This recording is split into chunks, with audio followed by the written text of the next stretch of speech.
In the online language learning space, there's lots of talk and focus on tools and technology. Not only are there hundreds of paid apps and programs from Duolingo to Memrise, but there are just as many tiny projects that one person made for their own learning. And especially in the immersion learning community in space and Refold, there's a focus on what tools someone is using. But us humans have been learning languages for thousands of years. Does that mean these tools are just newfangled distractions, or do they serve a real valuable purpose in the language learning process? That's what we're going to explore today. What's the role of technology in language learning?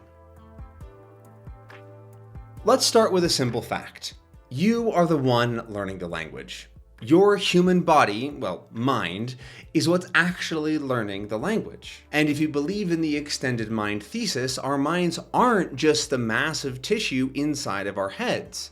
Especially not these days. Our minds include our notes, documents, photos, all of our stored information that we no longer need to keep inside of our literal brains. While this is a whole philosophical debate, I do think it's a good way to think about this problem when it comes to language learning. We use tools and technology to improve the function of our brains and thus our learning. A good example is spaced repetition, or an SRS. Anki is loved and hated by language learners, but most people don't deny its effectiveness. Sure, the tool itself doesn't work for some people, but that's a lot more about the process of sitting down and doing something that isn't very engaging. Many people who don't like Anki kind of wish that they did because they know how useful it can be. It's just a good tool. And you can totally replace Anki with something else, like physical flashcards. But physical flashcards take up a lot of space, they require a pretty complex system, and are incredibly time-intensive to make. And you can even put images and audio onto Anki cards and make them more immersive.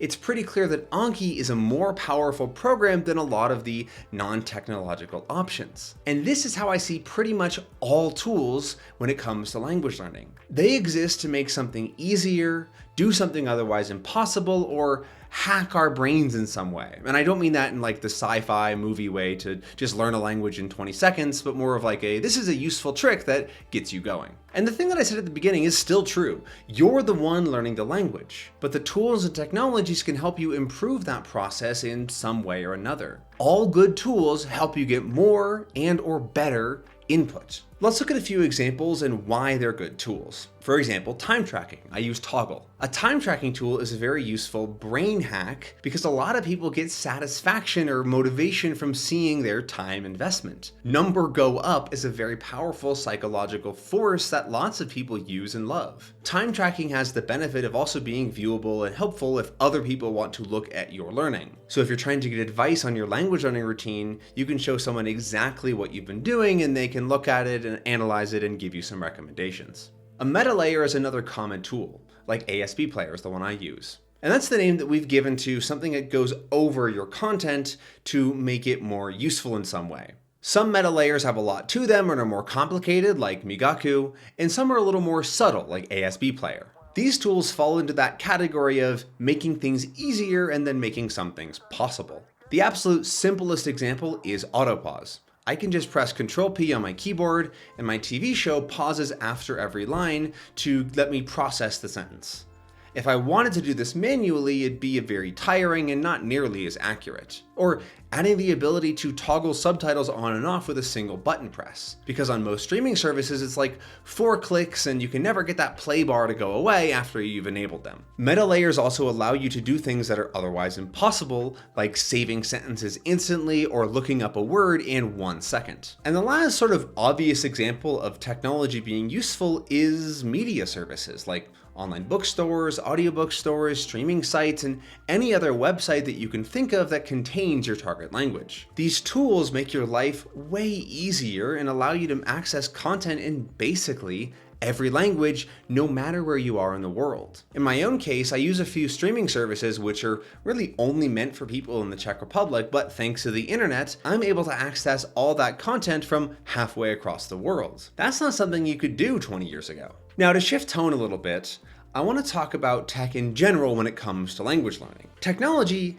isn't going to magically fix anything. You can't just build the best, perfect tool and have it upload French into your brain. You can't even really build a program that mathematically calculates the most efficient thing to do next and learn Arabic like that. Having a tool take you from absolute 0 to 100% just isn't possible. But there are tons of tools that can help you in lots of ways. Companies like Nike spend astronomical amounts of money to try and invent the best running shoe and break the system. But even if they had those perfect running shoes, giving them to me wouldn't let me run a sub 2-hour marathon. The athlete in those shoes still has to do most of the work. And the same is true for us in language learning. At the end of the day, we're the ones that matter in our process. But you probably also don't want to go running in the park without any shoes on at all, even if you're the most gifted runner in the world. Having a nice pair of shoes, shorts, water bottle, whatever it is still nice and makes running more fun and engaging. Which is exactly why I make use of lots of different tools in my own language learning.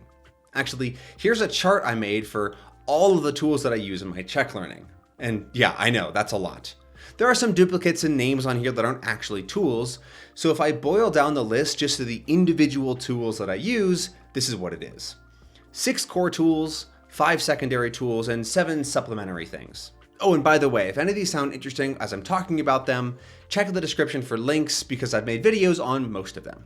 So, for my core tools, I use Anki to show me some new words that I should look out for and remember in my immersion time. Toggle is just to track my time. And then Loot I use for reading things. It's probably my main tool that I use. I love it. It's really useful. And I look up words, I save words in there. And then the streaming services and YouTube are content sources. ChatGPT acts as my personal dictionary and helps me correct things, or I can even ask it little quick grammar questions. My secondary tools are things that do a specific purpose, but that I don't really think about very often. Vocab Sieve, for example, helps me make Anki cards really easily. HelloTalk connects me with native Czech speakers. Book Player is just how I listen to audiobooks on my phone, and then DeepL and Lingia are different dictionaries. These are all tools that help me solve a problem that I have that I use pretty much every day for something else. And then the third category, the supplementary tools, are the things that do something really specific and that I don't really think about that often. For example, YouTube DLP, YTDLP just downloads YouTube videos. That's it. FFmpeg helps me to convert audio or video files if I need to. Whisper helps me to generate subtitles and transcripts for any of the audio that I've downloaded. Google Meets is for video calls, and then a spreadsheet that I use for scheduling calls with people and then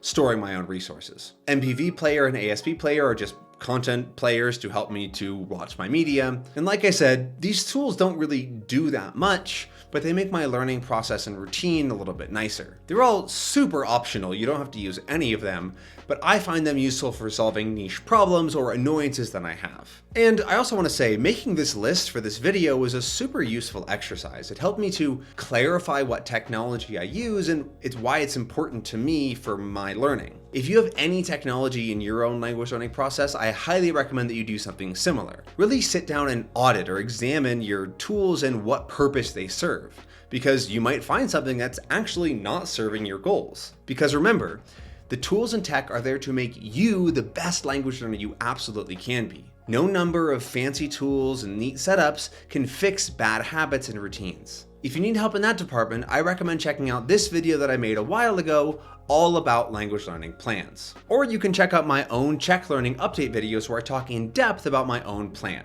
And share down in the comments, what technology do you use? What are your favorite tools? Did you realize that something wasn't helping you in your learning anymore and decide to get rid of it? Let us know. Well, I hope you found this video helpful. Technology can be a bit overwhelming and potentially even addictive sometimes. But as long as you don't let it control your learning and you instead use it as a tool to further your own progress in the language, then it can be a huge benefit to you and your language that you're learning. If you liked the video, please leave a like, and if you disliked it, then also leave a like. That's fine, nobody will notice. I'll see you in the next video. Happy immersing. I'm here to drop some knowledge, listen up with your ears. I got a language learning method, gonna make it crystal clear.